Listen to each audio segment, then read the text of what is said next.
titled, "No One Has Ever Been as Dangerous to America as Trump." It's a quote from General Mark Milley, who was the top military officer in the United States, the chairman of the Joint Chiefs of Staff, the position that Dwight Eisenhower once held during World War II. Speaking of Donald Trump. The Office of Strategic Services, the OSS, was the American predecessor to the CIA. This was created at the beginning of World War II. After World War II, it went away and was replaced by the CIA, essentially, the OSS. And they hired, in 1940, they hired a psychoanalyst, Dr. Walter C. Langer, to undertake an exhaustive, nearly year-long analysis of Adolf Hitler. From his childhood through his adulthood, through, basically everything that they knew about Hitler. And that report was not declassified until 1972, when it was incorporated into a book titled The Mind of Adolf Hitler. As the New York Times explained that year, 1972, quote, "Langer saw Hitler as a weakling who masqueraded as a bully. Hitler the failure, casting himself in the role, unconsciously for reasons of mental self-preservation, as Hitler the Führer, the Superman." Right. And based on Langer's work, the OSS summarized the strategy that Hitler used, driven in part by his own psychopathy, or psychopathy, to both seize and hold power. Quote, "His primary rules were," now just listen to this. This is the OSS describing Adolf Hitler in 1943. His primary rules were never let the public cool off, never admit a fault or wrong, never concede that there might be some good in your enemy, never leave room for alternatives, never accept blame, concentrate on one enemy at a time and blame him for everything that goes wrong.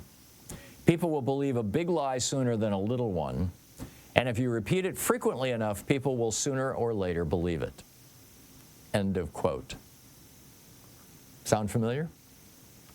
And now, most recently, we learned that Donald Trump has told us that he intends to use the military to go after his so-called enemies. The military. Trump said, "I think the bigger problem is the enemy from within. We have some very bad people. We have some sick, radical left lunatics. It should be very easily handled by, if necessary, by the National Guard, or if really necessary, by the military, because they can't let that happen." End quote. And, we learned this past weekend that former chairman of the Joint Chiefs of Staff, Mark Milley, told Bob Woodward, quote, "No one has ever been as dangerous to this country as Donald Trump. Now I realize he's a total fascist. He is the most dangerous person to this country." The Washington Post added that General Milley told them that he, quote, "also fears being recalled to uniform to be court-martialed for disloyalty should Trump win against Vice President Kamala Harris in November." Milley's fear of being put in front of a firing squad is well placed. Trump himself told Woodward about Milley and other generals, quote, "I will order them back to active duty and then I will court-martial them." Rolling Stone magazine, reporters Aswang Subasang and Patrick Reese wrote an article for Rolling Stone in which they interviewed a number of people who'd been very close to Donald Trump when he was in the White House. The headline of their article kind of summarizes the whole thing. Quote, "Trump plans to bring back firing squads, group executions if he retakes White House." Right. And Trump has promised to go after journalists. He calls us the enemies of the people. I mean, I think that might be one of the reasons why so many journalists have gone so soft on Trump. And frankly, I have little doubt that if he's elected, he'll do everything he can to break people like me. And you, if you've ever posted anything on Facebook or Twitter or any social media against Trump. I mean, Viktor Orban is arresting people for saying bad things about him on Facebook. Putin has been, putting people in prison for years for speaking out against him on social media. And then you got Mike Flynn, who was pardoned from prison for lying to the FBI about his meetings with the Russian ambassador. And Trump has promised him a job in the next administration. He was in Reverend Moon's son's church and said, "Believe me," he says, "if we win, then Katie bar the door. Believe me, the gates of hell, my hell, will be unleashed." Right. So here we have, Donald Trump laying out basically a fascist vision for America. And then you got, Trump's protege, J.D. Vance, his vice presidential running mate, who, if Trump gets elected, will almost certainly become president sometime in the next 4 years, given how old Trump is and what kind of poor health he's in. Last night, he had this town hall, in fact, with Kristi Noem moderating. Now, town halls are where you answer questions from the people, right? So Trump shows up for the town hall. He gets 2 questions. He completely flubs both of them. Just goes into these long, rambling, things that didn't make any sense, and he didn't answer either question. And then he says, let's just listen to music. And he stands there for 39 minutes listening to Time to Say Goodbye, Pavarotti, I think it was. And, just Ave Maria, right? And people are scratching their head going, what's the deal? What happened? And, I think it's fairly obvious. He didn't want to answer any more questions. He knew that he didn't have answers. And he didn't want to just do his regular rant, his rally rant, because he didn't have a teleprompter. And this was a town hall. So what does he do? He says, let's listen to music for almost an hour. After only answering 2 questions at a time. I mean, he just, by the way, he just also backed out. This news just broke like in the last hour.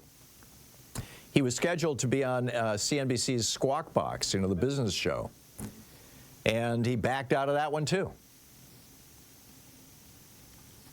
And then you got, as I said, J.D. Vance, whose mentor, or this obscure political philosopher that J.D. Vance seems to worship, has argued that a reasonable way to deal with people who are, quote, not productive would be to, quote, convert them into biodiesel, which can help power the munibuses. Right. He also said that, quote, real Holocaust-free Nazism has never been tried. Yeah, just what we need, right? And as Rachel Maddow pointed out, this guy says that we need to replace our president with a chief executive officer, a CEO, and that Americans have to get over their dictator phobia.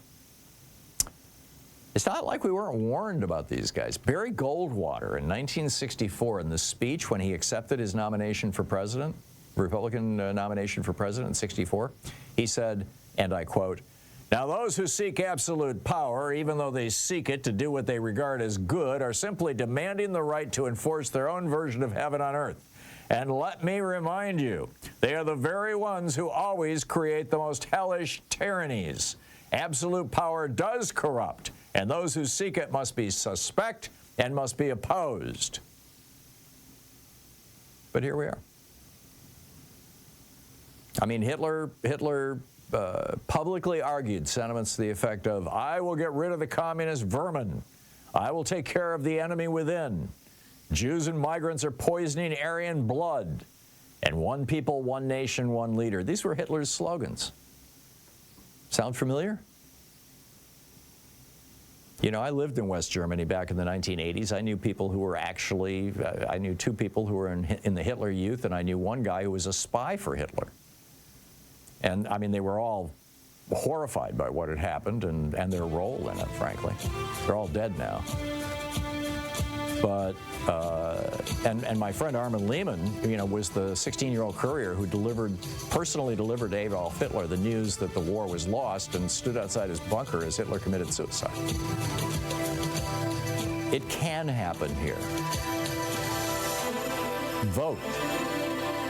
I'll be right back.